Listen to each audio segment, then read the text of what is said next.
on va parler sur l'opération de la foi. La Bible nous dit dans 2 Corinthiens, chapitre 4, verset 13, « Et comme nous avons le même esprit de foi qui est exprimé dans cette parole de l'Écriture, j'ai cru, c'est pourquoi j'ai parlé. Nous aussi, nous croyons et c'est pour cela que nous parlons. » En ce qui a trait à l'opération de la foi, ça veut dire comment que la foi, elle se manifeste à travers de nous, on doit être clair sur une chose. La foi, elle parle. La foi n'est pas silencieuse. Quelqu'un qui te dit tout simplement, « Bon, est-ce que tu crois que Dieu va le faire? » Puis la personne ne répond pas ou dit, « Oui, je pense qu'il va le faire. » Ta parole ne s'aligne pas avec ce que tu crois. La foi, elle s'exprime. La foi, elle parle. Dans les derniers cours, on a parlé que la foi, elle a des yeux. Donc, on a vu que oui, la foi, elle voit des choses, mais la foi, elle n'a pas simplement des yeux. La foi, elle a également une bouche. La Bible nous le dit clairement, j'ai cru, c'est pourquoi j'ai parlé. C'est important que la foi se manifeste par les déclarations ou les choses qu'on est en train de dire. Donc, pour que quelqu'un dise « je crois dans quelque chose », mais il croit seulement dans son cœur, mais il n'y a jamais une opération dans laquelle sa bouche commence à participer à ce qu'il croit dans son cœur, la foi, elle est non complète et elle n'est pas en opération. Lorsque tu commences à croire, tu commences à parler. Pendant qu'on commence à devenir de plus en plus conscient de qu'est-ce que Dieu veut faire au travers de nous, de qu'est-ce que Dieu veut qu'on prie pour, de qu'est-ce que Dieu veut accomplir. Pendant qu'on est dans cette méditation-là et on est dans la prière et Dieu nous communique, il y a quelque chose qui mijote à l'intérieur de nous. Mais pendant que la voix vient, pendant qu'on est en train de recevoir de Dieu, à un moment donné, tu commences à parler, tu commences à prier, tu commences à poser des actions. La foi, elle ne reste jamais statique dans notre cœur. La foi, elle ne reste jamais statique comme quelque chose qui est simplement à l'intérieur de nous. La foi, une fois qu'elle se bâtit, elle commence à parler. Et c'est là que les choses se mettent en action. La Bible nous dit dans Hébreux chapitre 4, verset 14, « Ainsi, puisque nous avons un grand souverain sacrificateur qui a traversé les cieux, Jésus, le Fils de Dieu, demeurons fermes dans la foi que nous professons. » Pour vous donner le contexte de Hébreux 4, et le livre d'Hébreux, c'est l'apôtre Paul qui écrit. En fait, il écrit, la raison pourquoi on l'appelle Hébreux, c'est parce que c'était écrit à des Juifs chrétiens. Et à l'époque, les Juifs chrétiens vivaient énormément de persécutions. Ils vivaient la persécution non seulement de l'Empire romain, dans les conditions dans lesquelles ils vivaient, mais ils vivaient également énormément de persécutions par l'entremise de leurs frères juifs qui étaient demeurés dans la foi avec Moïse et qui, sous un esprit religieux, étaient en train de les persécuter férocement. Et donc, Paul ici, il est en train de leur dire que nous avons un souverain sacrificateur qui a traversé les cieux. Il est en train de leur dire, écoute, tu ne peux pas retourner au sacrificateur et le système que Moïse, il avait établi. Nous, on a Christ qui est notre souverain sacrificateur. Il a traversé les cieux. Donc, il est en train de leur rappeler les choses auxquelles ils ont cru parce que dans cette période même qu'il était en train de les écrire, il y en a plusieurs d'eux qui étaient vraiment en train de chanceler. Ils ne savaient pas s'ils étaient en mesure de demeurer fermes dans leur foi. Ils ne savaient pas s'ils allaient vraiment tenir le coup. C'était un moment difficile qu'ils étaient en train de passer. Et Paul va leur dire, demeure ferme dans la foi. Mais il ne dit pas simplement demeure ferme dans la foi.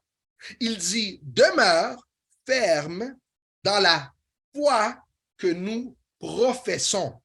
En d'autres termes, la foi, pour qu'elle puisse demeurer ferme à l'intérieur de nous, c'est quelque chose qu'on doit déclarer.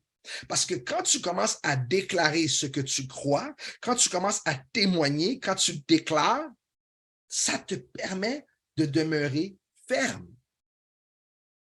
Donc, tous ceux qui se retrouvent à avoir un esprit très timide vont avoir beaucoup de difficultés à grandir dans la foi. Et faites pas l'erreur de penser que la timidité, c'est de l'humilité. Au contraire, la timidité, quand c'est dans la vie d'une personne, c'est le résultat de l'orgueil. Pourquoi? Parce que la raison pourquoi nous sommes timides, c'est parce que nous considérons énormément l'opinion des autres, tellement qu'on a peur de qu'est-ce que les autres pensent de nous. Et à cause de cette pensée qui est en train de gouverner notre pensée, mais on se renferme et c'est là qu'on ne parle pas, on refuse de s'exprimer. Dieu veut nous délivrer de qu'est-ce que les gens pensent de nous. La chose qui doit nous importer le plus dans la vie, c'est qu'est-ce que Dieu pense de nous. Si c'est ça notre intérêt premier et ce que Dieu pense de nous, c'est la chose la plus importante, à ce moment-là, ça devient très facile pour nous de parler de les choses qu'on croit, parce qu'on n'est pas imbu de soi-même. Donc, la foi, c'est certain que quand la foi elle se manifeste, elle t'amène à te prononcer. Et évidemment, si tu te prononces par la foi, c'est certain qu'il va y avoir plein d'opinions de qu'est-ce que les gens vont penser de toi, mais en professant de la foi, numéro 1, ça te permet à toi d'être ferme, et numéro 2, souvent, pendant que tu déclares les choses que tu crois, tu vas finir par affecter et toucher les gens qui sont autour de toi dans ta vie. Et ça, évidemment, c'est un processus. C'est un processus où on doit venir à une place où on dit, Seigneur, aide-moi, je veux être capable de dire, je m'en fous de qu'est-ce que les gens pensent de moi. Délivre-moi de cette chose-là. C'est toi ce que tu dis qui m'importe. C'est des prières à faire jusqu'à ce qu'on soit libre, parce que c'est vraiment un esclavage à être pris par les gens qui sont autour de toi. Tu vois, la foi, elle n'est pas statique. Le plus que la foi parle, le plus que la foi, elle se professe, le plus fort que tu deviens. De la même manière, le plus qu'on garde silence, le plus qu'on parle pas, le plus faible notre foi devient. Regarde Romains 10, c'est tellement clair la parole de Dieu ici. Ça dit, car c'est en croyant du cœur qu'on parvient à la justice et c'est en confessant de la bouche qu'on parvient au salut. Selon ce que dit l'Écriture, ça veut dire même l'obtention de notre salut, on ne peut pas obtenir notre salut simplement en ayant la foi dans notre cœur et qu'on ne le dit jamais. Ce n'est pas comme ça qu'on obtient le salut. Le salut, il s'obtient quand tu crois et tu parles. Si cela est vrai du salut, je vous assure que dans tous les autres domaines de notre vie et dans tous les domaines du ministère que Dieu met devant nous, dans tous les domaines de les différents mandats que Dieu va mettre tout au courant de notre vie, c'est certain que Dieu va nous amener, un, à premièrement croire dans notre cœur et deux, à confesser de notre bouche. La Bible nous dit dans Hébreux 11, verset 3, c'est par la foi que nous reconnaissons que le monde a été formé par la parole de Dieu, en sorte que ce qu'on voit n'a pas été fait de choses visibles. La création est le résultat de ce que Dieu a cru dans son cœur et déclaré de sa bouche. Ça veut dire Dieu a tellement mis la parole comme un élément de puissance dans le monde dans lequel on vit, que tout ce qui existe dans le monde qu'on est dedans, incluant le plancher sous tes pieds, elle existe en vertu de la parole que Dieu a déclarée. Ça veut dire, c'est pas des choses visibles qui ont créé ce que tu vis et ce qu'on est en train d'expérimenter. Regarde le ciel, regarde les arbres, regarde tout ce que tu peux voir avec tes yeux naturels a été formé par des paroles que Dieu a dit. Ça n'a pas été formé par quelque chose d'autre. La chose qui les a tous amenés à l'existence, c'est la parole. C'est quand même, c'est tellement fou quand tu y penses. Ça veut dire quand Dieu a parlé, tout à coup, des oiseaux ont commencé à remplir le ciel, des poissons ont commencé à remplir l'eau, plein de bétail a commencé à exister juste sur une parole que Dieu a dit. Ça veut dire, aussitôt que Dieu l'a dit, tout a commencé à exister. Ça veut dire, la foi, elle a une puissance incroyable dans le monde dans lequel on vit. Incroyable. C'est pour ça que quand Jésus va dire, si quelqu'un dit à cette montagne, ôte-toi de là et jette-toi dans la mer, et croit que qu'est-ce qu'il dit se fait, il le verra s'accomplir. C'est parce que Jésus est en train de dire, je suis conscient de comment ce monde a été créé. Je suis conscient de la puissance qu'il y a dans la parole. Il y a quelque chose de puissant lorsqu'un croyant croit et commence à déclarer les choses que Dieu lui dit de déclarer. Ça peut même amener des choses à l'existence. Ça l'amène des percées. C'est le domaine par lequel Dieu passe pour que le miraculeux s'opère. C'est pour ça qu'il y a des prières que des gens prient. Puis quand ils prient, il y a des gens qui disent, « Oh Seigneur, je prie pour ma soeur. Oh, elle est vraiment en train de souffrir. Oh Seigneur, j'aimerais ça que tu la touches. » Et là, on est en train de prier. Ça, c'est une type de prière. Il y a une autre personne qui a vu dans son esprit que Dieu a mis sa main sur sa soeur. Il dit, « Seigneur, je te remercie parce que Suzy est en train d'être sauvée. Je te remercie, ta main est sur elle. » C'est une autre dimension de prière. Une personne est en train de prier dans la foi, basée sur des choses que Dieu lui a montrées, que Dieu lui a communiquées. Et je vous assure que les prières qui sont faites dans ce niveau-là amènent l'opération de Dieu. Comme croyants, on est des véhicules. Il y a plein de choses que Dieu veut faire dans ce monde. Plein. Les gens souffrent. Les gens sont en train de gérer plein de situations qui sont très compliquées. Et c'est pas vrai que Dieu ne veut pas intervenir. Et c'est pas vrai que la seule chose que Dieu veut, c'est qu'on prêche le message du salut, qu'on amène des gens à la connaissance de Christ et qu'on les laisse dans tout leur état délabré. C'est pas l'intention de Dieu qu'on amène des gens au salut et on les laisse dans la pauvreté, on les laisse dans la misère, on les laisse dans la maladie, on les laisse dans l'anxiété, on les laisse avec plein de problèmes de comportement mental, on les laisse avec tout ça. La raison pourquoi cela arrive, c'est malheureusement, c'est parce que l'Église souvent ne croit pas que Dieu peut et veut intervenir dans de telles circonstances. Donc, ils ne le professent pas. Et donc, à cause que cela ne fait pas partie de leur message, donc la seule chose qui est en train d'être relâchée, c'est le message du salut. Les gens viennent au salut, mais ils sont ici dans le même état. Et c'est une tragédie parce que personne ne va me dire que 6 heures sur la croix et tout son sang, ça a été versé simplement pour qu'on vienne au salut, mais qu'après on vienne au salut, on reste dans la misère profonde.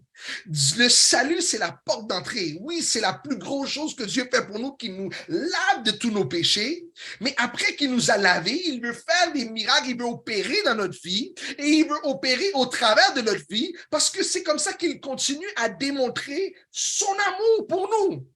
Et quand ça a trait à recevoir ces promesses, ces bénédictions de Dieu, si tu as obtenu ton salut par la foi, ta guérison doit s'obtenir par la foi aussi. Ta percée va s'obtenir par la foi aussi. Tout ce que tu vas avoir dans ta vie, que tu veux recevoir de la main de Dieu et que Dieu a désigné pour toi, ça va s'opérer, ça va arriver par la foi. Et il y a plusieurs choses que Dieu veut faire au travers de toi. Il veut le faire par la parole déclarée. Il y a même un don dans la Bible qui s'appelle le don de la foi. C'est un don spirituel. Ce don-là, et tu vas le retrouver dans 1 Corinthiens chapitre 12. Et ce don spirituel-là, comment qu'il opère? C'est que dans un moment précis, le Saint-Esprit te communique une foi surnaturelle.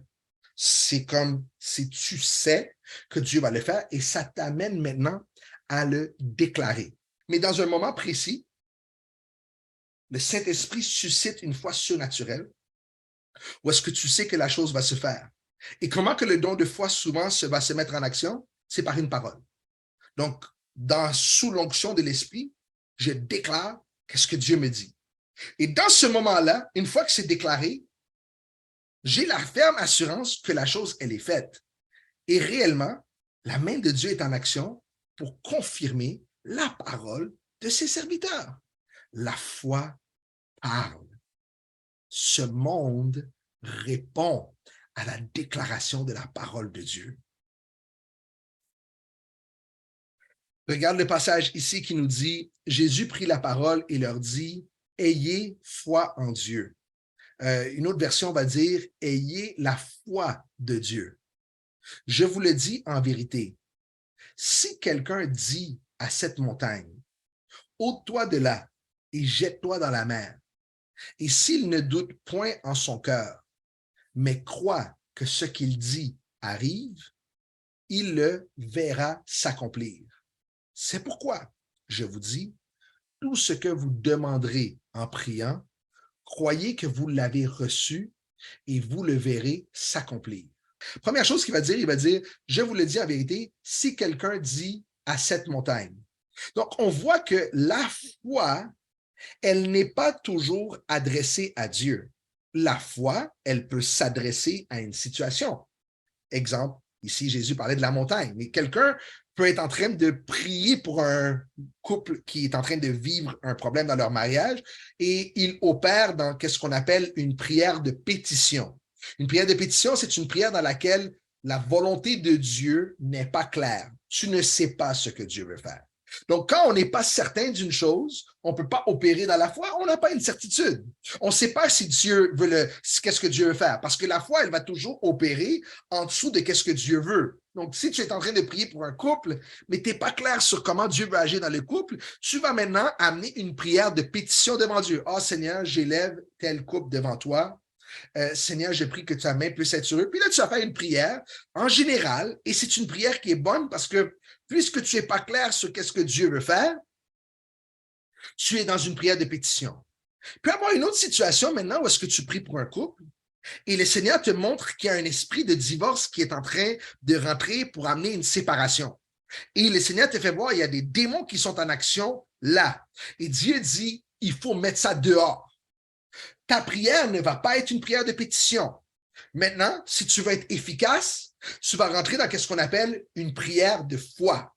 Et dans cette prière-là, tu ne vas pas parler avec Dieu, tu vas parler au mariage. Tu vas dire, je parle maintenant au couple, je parle maintenant dans ce mariage. Je prie maintenant au nom puissant de Jésus que tout esprit de divorce maintenant au nom, ça veut dire que tu vas parler à la situation et en parlant à la situation, c'est comme si tu es en train de parler au nom de Dieu. Puisque Dieu t'a montré qu'est-ce qu'il veut faire et maintenant toi dans la prière, tu es en train de l'opérer. Donc souvent, la foi, elle s'adresse à une situation. C'est comme l'apôtre Paul, quand il voyait l'homme à Lystre qui était paralysé, il va dire à l'homme qui était paralysé, il va dire, quand il a vu qu'il avait la foi, il a dit, lève-toi et marche. Il n'a pas dit, oh éternel Dieu, que tu puisses le toucher, que tu puisses l'amener à se relever. Non, Paul a parlé à la personne, il a ordonné. Pierre a fait la même chose quand il a dit, or et argent, je n'ai pas, mais ce que j'ai, je te le donne au nom de Jésus de Nazareth. Il va dire, lève-toi et marche. C'est une parole adressée à la situation. La foi, elle parle et elle parle à des situations, elle parle à des problèmes, elle parle sur les choses que Dieu veut faire.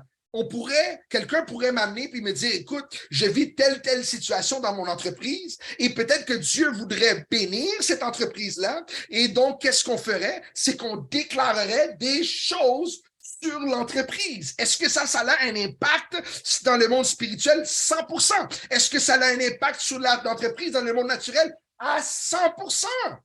Et quelqu'un qui dit, oui, mais écoute, est-ce que c'est vraiment nécessaire de prononcer la bénédiction?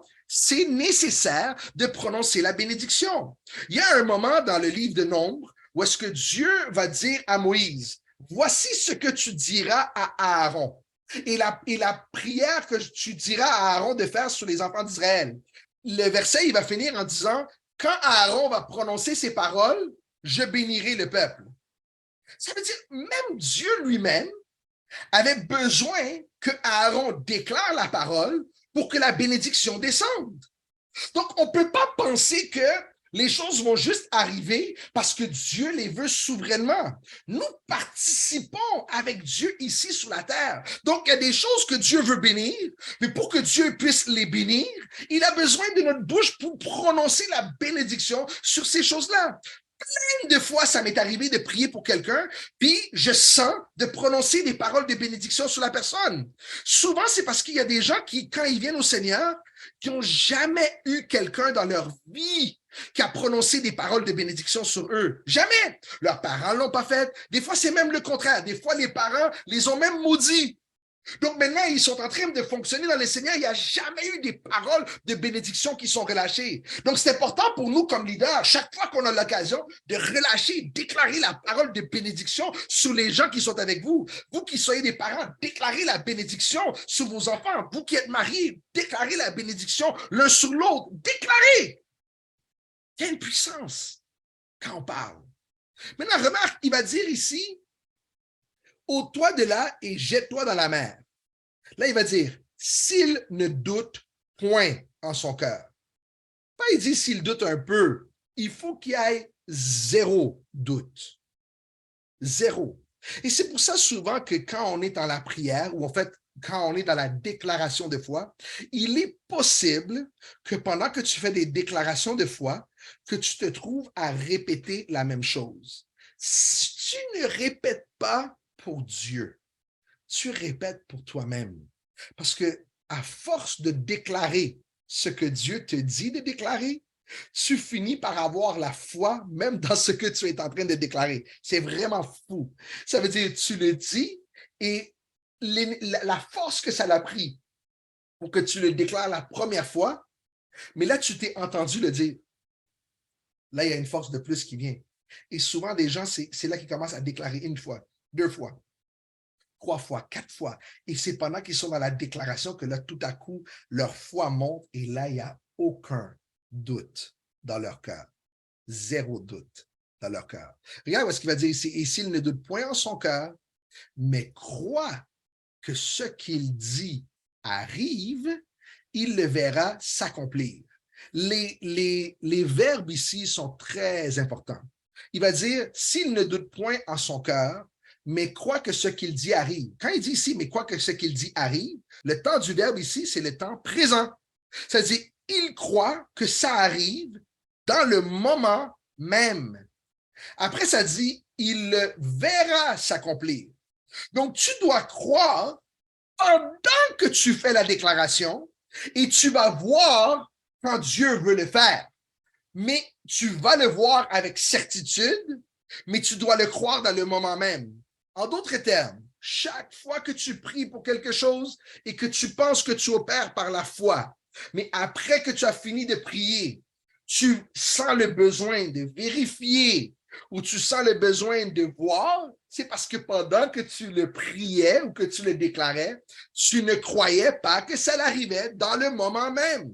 Et ça, c'est la grande difficulté qu'on a à cause de notre raisonnement humain, c'est que nous, on demande et pendant qu'on est en train de demander, on est toujours en attente de le voir s'accomplir. Mais Dieu veut que pendant qu'on le demande, qu'on arrive dans une place où est-ce qu'on a la certitude que c'est fait.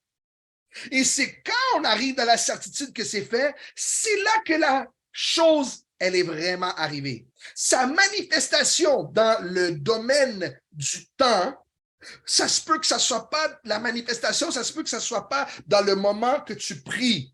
La manifestation peut arriver plus tard. Et je m'explique ici. Il y a une différence entre l'accomplissement de Dieu et la manifestation de l'accomplissement de Dieu. Ça veut dire Dieu, dans un moment précis, peut dire « c'est fait ». Et tu le vois seulement plus tard. C'est quand que ça s'est fait? Ça s'est fait pendant que tu priais. La manifestation, elle est venue plus tard. C'est-à-dire, c'est pas que Dieu l'a fait après. Dieu l'a fait dans le moment que c'était déclaré. La manifestation est arrivée plus tard. Mais quand tu le déclarais, c'est là que ça s'est fait. Donc, la Bible dit, mais crois que ce qu'il dit arrive, il le verra s'accomplir. C'est une des expériences que j'ai eues dans ma vie où est-ce que j'ai tellement vu cette parole-là en action. Et j'ai vu ça opérer, pas simplement au niveau des finances. J'ai vu cette même promesse-là opérer avec ma famille, avec mes enfants. Il y a des choses que Dieu m'a dit. Quand il me les a dit, j'ai arrêté de m'inquiéter. J'ai dit, Seigneur, je sais, tu me l'as dit, c'est fait. Après, j'attends que Dieu le manifeste. Et ça l'a fait en sorte que je peux être dans la paix, dans le processus même. Regarde le verset 24, il va dire, c'est pourquoi je vous dis, tout ce que vous demanderez en priant, croyez que vous l'avez reçu et vous le verrez s'accomplir.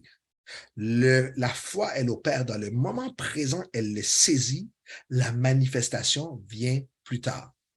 Devant Dieu, ce que tu crois dans ton cœur est aussi important que ce que tu prononces de ta bouche. Les deux doivent s'aligner. Tu dois, croire dans ton cœur. 2, tu dois déclarer avec ta bouche.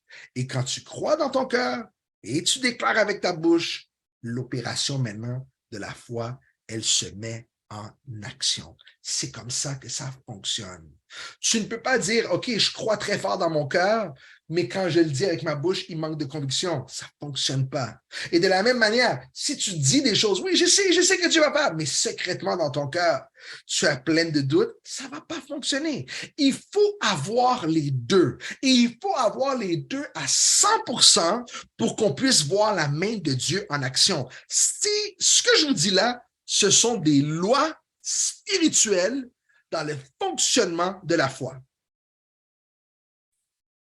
Encore, que dit-elle donc? La parole est près de toi, dans ta bouche et dans ton cœur.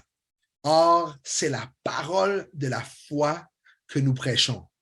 Pour produire des résultats, la prédication de l'Évangile doit provenir de ton cœur et être déclarée par la foi. Regarde ce que la Bible dit ici. La parole est près de toi. Ça veut dire Dieu, il met sa parole. La parole de la foi, elle est dans notre bouche et dans notre cœur. Tu ne peux pas dissocier les deux. Ton cœur et ta bouche doivent marcher ensemble. Ça, c'est quelque chose que tu dois le dire. Dis-le à toi-même. Seigneur, que mon cœur et que ma bouche marchent ensemble. Ce que je dis, c'est ce que je crois. Ce que je crois, c'est ce que je dis. Ça doit être qui tu es. C'est ça l'intégrité spirituelle. I say what I believe. I believe in what I say. They must walk together. Ézéchiel 37, verset 7 nous dit, et ça, ici, il dit, je prophétisais, ça c'est Ézéchiel qui dit, je prophétisais selon l'ordre que j'avais reçu. Et comme je prophétisais, il y eut un bruit. Et voici, il se fit un mouvement et les os s'approchèrent les unes des autres. Simplement vous donner le contexte de ce passage. C'était une vision dans laquelle Ézéchiel a vu une vallée remplie d'ossements séchés. C'est-à-dire c'était plein de morts sèches qui étaient là. Et Dieu va parler avec Ézéchiel, puis va dire à Ézéchiel, il dit, Ézéchiel, est-ce que ces os peuvent revivre? Et Ézéchiel, il a répondu de la meilleure manière. Il a dit, c'est toi qui le sais, Seigneur. C'est toi qui le sais. Il sait que si Dieu le veut, il peut tout faire. Alors Ézéchiel, il répond, il dit, tu le sais, Seigneur. Et là, Dieu va dire, oui, ils vont revivre. Puis là, Dieu va dire, déclare ou prophétise sur les ossements. Déclare sur eux la vie. Et donc, Ézéchiel, à cause que Dieu lui a dit de déclarer, il va commencer à prophétiser. Mais regarde, il dit, il a prophétisé selon l'ordre qu'il avait reçu. Donc, est-ce que c'est possible que Dieu nous donne des ordres pour déclarer des choses? À 100%. Maintenant, c'est l'intention de Dieu d'opérer, mais l'opération de la foi, elle va passer avec nous, elle va opérer avec nous. Donc, on voit que Dieu voulait ressusciter l'armée, mais il avait besoin, d'Ézéchiel de croire, et 2, il avait besoin que Ézéchiel déclare les mots que Dieu allait lui donner. Donc, Ézéchiel, il dit, je déclarais ce que Dieu m'a dit de dire. Mais une fois que Ézéchiel l'a fait, il y avait eu un bruit et voici, les os commencent à se rapprocher les unes des autres. En d'autres termes, après que Ézéchiel parle, Dieu commence à opérer le surnaturel. La foi est en action. On pourrait dire que la foi est soumise à la direction et à la volonté de Dieu. Tu déclares ce que tu entends. Si tu déclares, alors déclare comme Dieu déclare. Ézéchiel fut ordonné de déclarer. La confession de notre bouche, ce n'est pas une option, c'est un ordre. Il y a des choses que Dieu veut faire. C'est pas comme si Dieu dit, ah, s'il te plaît, essaye de le déclarer, essaye de faire ceci, essaye de parler. C'est pas ça. C'est que Dieu est en train de dire, you must speak. Tu dois parler. Si tu dis rien, rien va arriver. Tu dois parler. Tu dois enclencher les choses par la déclaration de ta bouche. Et il y a des choses que tu vas déclarer dans la prière, il y a des choses que tu vas déclarer aux gens, il y a des choses que tu vas déclarer sur des situations. Mais ce n'est pas vrai que tu dois garder silence. Ta bouche a énormément de puissance quand elle s'aligne à la volonté et la voix de Dieu. L'auteur de notre foi, Hébreux 12, verset 2, ayant les regards sur Jésus, le chef et le consommateur de la foi, qui, en vue de la joie qui lui a été réservée, a souffert la croix, méprisé l'ignominie et s'est assis à la droite du trône de Dieu. Maintenant, le mot ici, le chef et le consommateur de la foi, c'est le grec, le mot c'est le grec archégos, et ce mot-là veut dire le chef et l'auteur. Dans la Bible anglaise, dans le New King James Version, ça va nous dire having our eyes fixed on Jesus, the author and finisher of our faith. Ça veut dire Christ est l'auteur de notre foi. Quand on se connecte à lui, il y a plein de choses que Christ a déjà écrites pour notre vie qui vont être les œuvres de notre foi. Je m'explique. La Bible nous dit dans Philippiens 1, verset 6, « Je suis persuadé que celui qui a commencé en vous cette bonne œuvre la rendra parfaite pour le jour de Jésus-Christ. » Celui qui a commencé son œuvre dans notre vie, c'est Dieu. Et cette bonne œuvre que Dieu a commencée, il veut la rendre parfaite. Ça veut dire l'Esprit de Dieu qui t'a amené au salut, il veut rendre son salut parfait. En d'autres termes, tu accomplis le mandat, le ministère que Dieu t'a donné. La Bible nous dit dans Éphésiens chapitre 2, verset 10, « Car nous sommes son ouvrage, ayant été créés en Jésus-Christ pour de bonnes œuvres. » Regarde ce que la Bible dit. Que Dieu a préparé d'avance afin que nous les pratiquions. On va relire ces versets-là ensemble. Alors ici, il va dire, Jésus est le chef et le consommateur de notre foi. Ça veut dire, il a écrit quelque chose dans notre vie, le Seigneur. Après, on sait, selon Philippiens 1,6, il va dire, je suis persuadé que celui qui a commencé en vous cette bonne œuvre la rendra parfaite. En d'autres termes, l'œuvre qu'il commence, il veut l'amener. He's the author and finisher. Ce qu'il a commencé, il veut l'amener à sa fin. Mais là, on a un peu plus de détails parce que la Bible nous dit que nous sommes l'ouvrage de Christ et que nous avons été créés pour de bonnes œuvres. Là, il va dire que Dieu a préparé d'avance, afin que nous les pratiquions. En d'autres termes, quand Christ nous sauve, il a déjà un plan, il a déjà des œuvres, il a déjà des projets, il y a déjà un mandat qui est préparé pour nous avant même que nous, on rentre dedans. Et il veut faire toutes ces choses au travers de nous. Il les a déjà préparées d'avance. Dans Psaume 139, David, ici, sous la révélation de l'Esprit, va déclarer, « C'est toi qui as formé mes reins, qui m'as tissé dans le sein de ma mère. Je te loue de ce que je suis une créature si merveilleuse. Tes œuvres sont admirables et mon âme le reconnaît bien. Mon corps n'était point caché devant toi lorsque j'ai été faite dans un lieu secret, tissé dans les profondeurs de la terre.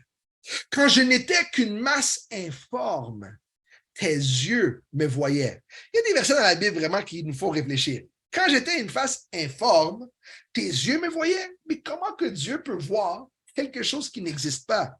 C'est-à-dire que dans le plan de Dieu, David savait qu'il existait. qu'avant qu'il vienne sur terre, mais Dieu avait déjà un projet. Il l'avait déjà vu. C'est tellement puissant, ce passage-là. Et regarde qu'est-ce qu'il va dire ici. Il va dire, et sur ton livre étaient inscrits les jours qui m'étaient destinés avant qu'aucun d'eux existât.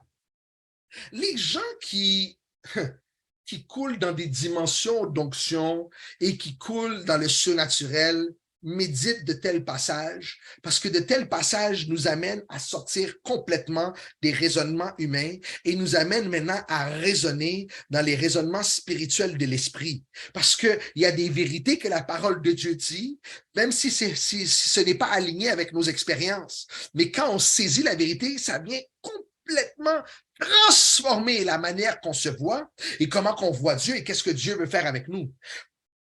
Ici, David est en train de dire que Dieu a un livre qui est adressé spécifiquement à lui, dans lequel est écrit tous les jours que David a, et ce livre-là, il a été écrit avant que David existe. Ceci vient rejoindre Éphésiens 2:10, que Dieu a préparé d'avance des œuvres afin que nous les pratiquions. Ça vient rejoindre cette chose qui nous dit que cette bonne œuvre que Dieu a commencé à nous, il veut la rendre parfaite. Ça vient rejoindre le passage qui nous dit que Christ, il est le chef ou l'auteur et le consommateur de notre foi. Ça veut dire que Dieu a un plan clairement prédestiné pour nous. Je vous explique. Il y a des gens maintenant qui vont entendre ce que je dis, puis ils vont dire, mais est-ce que ça veut dire que dans le livre de Dieu, ça a été écrit tous les péchés que j'ai commis aujourd'hui? Est-ce que ça veut dire que Dieu, il a déjà programmé toutes les choses que je vais faire, bonnes et mauvaises? Mais écoute, si Dieu, il a programmé ces choses-là, bonnes et mauvaises, mais à quoi ça sert même de vivre notre vie? Écoute, on est des robots, Dieu a déjà écrit ce qu'on va faire. C'est pas cela que ça veut dire. On va prendre un autre verset, puis après, je vais vous expliquer, puis là, vous allez voir clair.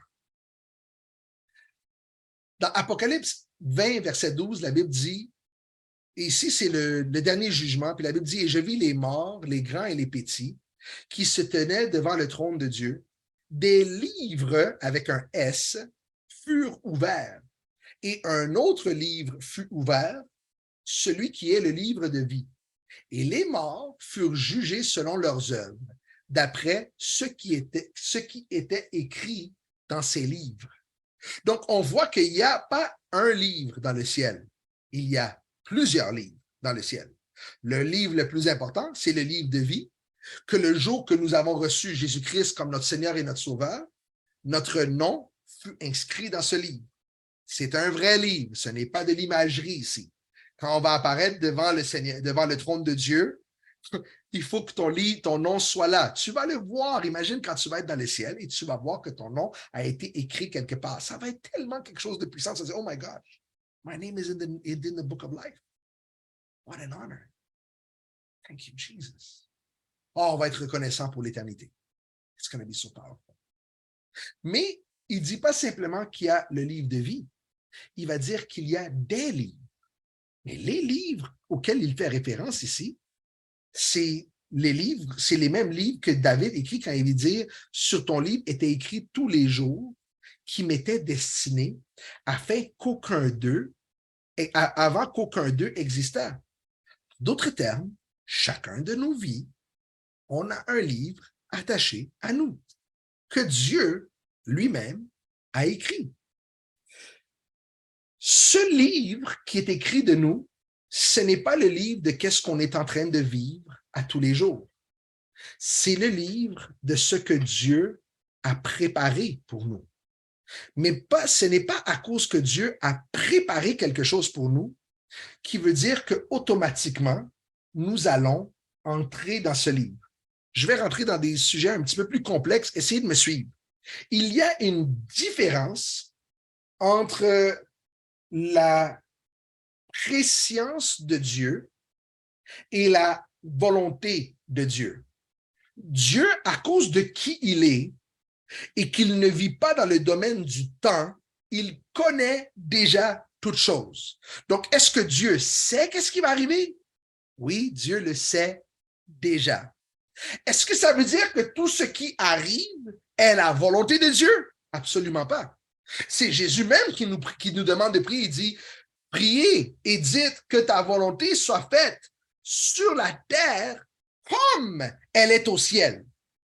En d'autres termes, Dieu a une volonté. C'est écrit que Dieu ne désire pas la mort de celui qui meurt. Est-ce qu'il y a des gens qui meurent? Oui! Est-ce que c'était le désir de Dieu? Non! Est-ce que Dieu le savait? Oui! Est-ce que Dieu a préparé, a créé la personne pour être comme ça? Non! Nous avons une volonté propre. Et notre volonté propre, elle est en dehors de la volonté de Dieu. Sinon, on serait tous en train de faire exactement ce que Dieu nous dit de faire. Dieu ne nous tente pas. Dieu ne nous amène pas à marcher dans le péché. Ça veut dire Dieu veut qu'on marche dans la droiture. Est-ce que nous, on le vit ça tous les jours? Non. Est-ce que ça veut dire qu'il y a des moments qu'on est hors de la volonté de Dieu? Absolument. Mais une chose est certaine. Dieu a un livre dans lequel il a écrit ce qu'il avait prédestiné pour nous. Et la vérité, c'est que quand nous allons, dans notre jour de jugement, apparaître devant lui, nous allons avoir les récompenses qui nous sont rattachées à ce livre-là. En d'autres termes, Dieu va avoir les chapitres de notre livre, puis il va dire, on va regarder pour voir les choses que j'ai écrites de toi. Avant que tu sois né, c'est quoi dans ce livre-là que tu as accompli? Est-ce que tu as vécu une vie? Tu m'as reçu comme mon Seigneur comme Seigneur et Sauveur. Ça faisait partie de ma volonté. Une chance que tu es rentré dans ce plan-là. Mais, à part de ça, quoi d'autre que tu as marché dedans dans toutes les choses que j'avais préparées d'avance pour toi? Ah! Et c'est là que on commence à réaliser que notre vie, oui, il y a un certain sentiment de destin à rattacher à la vie. Il y a des moments spécifiques où est-ce que tu rencontres quelqu'un, où tu rentres dans une saison, où tu vois quelque chose et tu sens au plus profond de toi que tu es dans un moment spécial. C'est comme si tu sens, tu dis, non, non, mais je sens que je rentre dans ma destinée. Je sens que quelque chose de spécial. C'est parce que dans ce moment-là, ce qui est en train d'arriver, c'est que tu es en train de te rapprocher de ton livre. Tu es en train de te rapprocher de qu'est-ce que Dieu a prévu pour toi. Parce que c'est impossible que Dieu t'a prévu pour être dans la dépression, ni pour être à terre. Dieu a prévu d'autres choses. Et donc, il y a un temps maintenant où est-ce que, par l'esprit, tu rentres dans le livre de les choses que Dieu a prévues pour toi. Mais remarque, la Bible dit qu'il est l'auteur et the author and the finisher, ça veut dire celui qui démarre et celui qui complète notre foi. Pas juste notre vie, notre foi. Il y a des choses que Dieu veut faire au travers de nous. Jamais, je vais le répéter, jamais tu vas être capable de rentrer dans ça sans la foi. Ta logique ne peut pas t'amener dans le plan de Dieu. Impossible. Impossible. C'est la foi. C'est la foi qui te permet de rentrer. C'est la foi qui te fait prendre des pas, qui te fait faire des choses qui vont au-delà de ton entendement. Et là, tu commences à te retrouver dans les choses que Dieu a prévues pour toi. Tu es son manuscrit. Il est l'auteur de ton livre. Tu n'as pas pensé à ton histoire. Imagine quand le Seigneur Jésus est sorti du désert et il a marché dans la synagogue et la Bible dit qu'il a pris le rouleau d'Ésaïe qui va déclarer « L'Esprit du Seigneur est sur moi et il m'a oint pour annoncer la bonne nouvelle aux pauvres. Il m'a envoyé pour guérir ceux qui ont le cœur brisé, pour libérer les captifs, pour ouvrir les yeux aux aveugles, pour renvoyer libre l'opprimé, pour proclamer l'année de grâce. » Après, la Bible dit qu'il a refermé le rouleau, qu'il a déclaré « Aujourd'hui, cette parole, elle est accomplie. » Quel moment de destin! Quel moment! Si Christ lui-même savait le moment que toute l'onction maintenant allait commencer à se manifester sur sa vie, ça veut dire jusqu'à l'âge de 30 ans, il attendait le moment que cette parole-là commence à se manifester. De la même manière, on pourrait regarder quelqu'un comme Joseph, qui Joseph est passé dans l'esclavage, il est passé en prison. Il y a eu un moment que ce que Dieu a déclaré sur lui, ça a commencé à s'accomplir. Est-ce que le processus est nécessaire? Est-ce que l'esclavage a été nécessaire pour Joseph de passer ça? Est-ce que Christ a dû attendre ces 30 ans-là et grandir dans les voies et grandir en grandissant en esprit, grandir en force? Est-ce que toutes ces choses-là étaient nécessaires? Il fallait attendre que Jean-Baptiste prépare la voie pour lui. Il y a des éléments dans le monde spirituel qui alignent les choses pour nous. Mais je veux que tu saches, Dieu a un manuscrit avec ton nom dessus. Il est l'auteur de ton livre. Il a des choses qu'il veut faire au travers de toi. Même quand la vie semble être plate, puis c'est comme si tu dis, j'ai fait la même chose à tous les jours. Sache que c'est impossible que ta vie va rester plate. Il peut y avoir une saison où est-ce que tu es juste en train de faire ce que tu as à faire. Mais à un moment donné, tu sens que tu rentres dans un moment divin. Tu te dis, attends, là, c'est comme si je sens que ma vie est sur le point de changer. Il y a une onction qui va descendre sur moi. Il y a une manifestation de mon appel qui va commencer à éclore. Il y a une percée qui va se manifester. C'est le moment que Dieu va m'utiliser pour être le témoin dans ma famille. Il y a des moments où est-ce que la main de Dieu vient sur toi parce que tu es en train de rentrer dans un nouveau chapitre. Et je vais le déclarer sur quelqu'un ici ce soir. C'est quoi que le prochain chapitre de ta vie va s'appeler? Moi, je vais te dire, le prochain chapitre, c'est la foi. This next chapter, c'est un chapitre où tu dois agir ta foi. Il y a des gens que le chapitre s'appelle la grâce de Dieu parce que sa grâce va être tellement abondante sur ta vie. Il y a des gens, tu es en train de rentrer dans un chapitre qui s'appelle faveur, où la faveur de Dieu va être sur toi. Tu vas rentrer dans un chapitre d'épreuve, mais dans cette épreuve-là, Dieu va te transformer et t'amener à lui ressembler, à être dans son image et à sa ressemblance.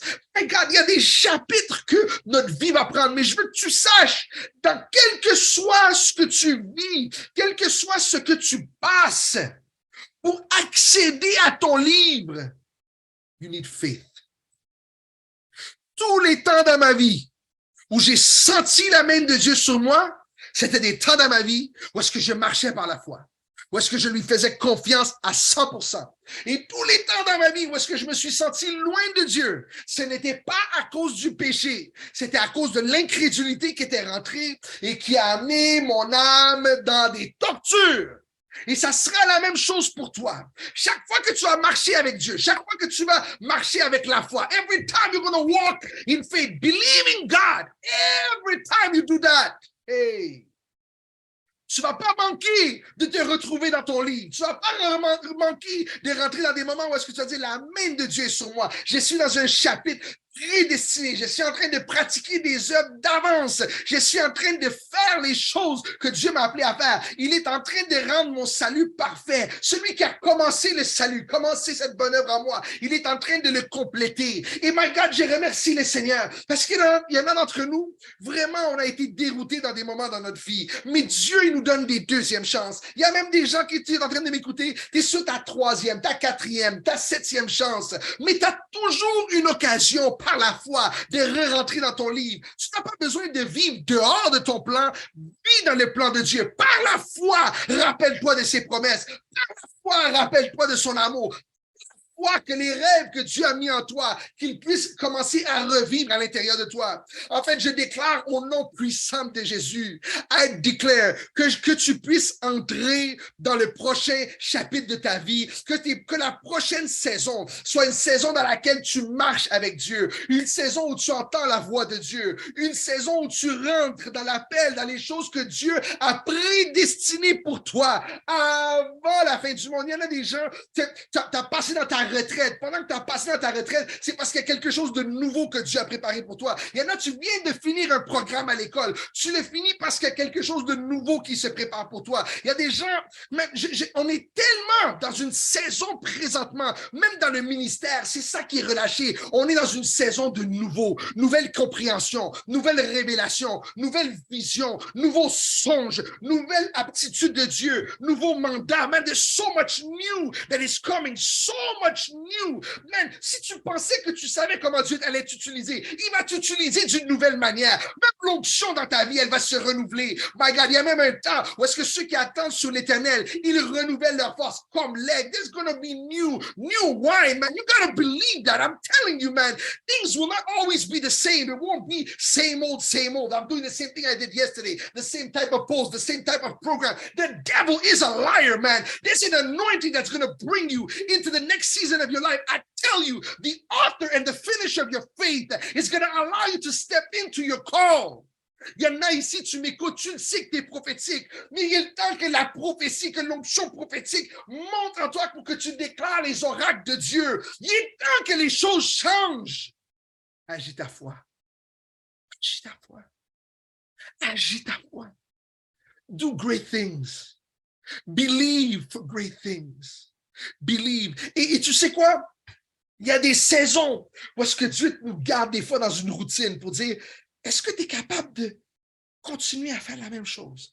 Encore et encore. Même si tu n'as pas les résultats que tu voudrais, but you stay, you grind it through. Tu restes dedans, tu lâches pas, tu restes parce que tu sais quoi? Même si je ne vois pas avec mes yeux naturels, mais je sais que je suis dans le plan. Je sais que je fais ce que je suis supposé de faire. Et Seigneur, tu vas me donner la force. Je suis fatigué aujourd'hui, mais demain, je vais avoir de la force. Tu me donnes la grâce à chaque jour. And while you stay faithful, pendant que tu restes là, I tell you, un nouveau chapitre se roule.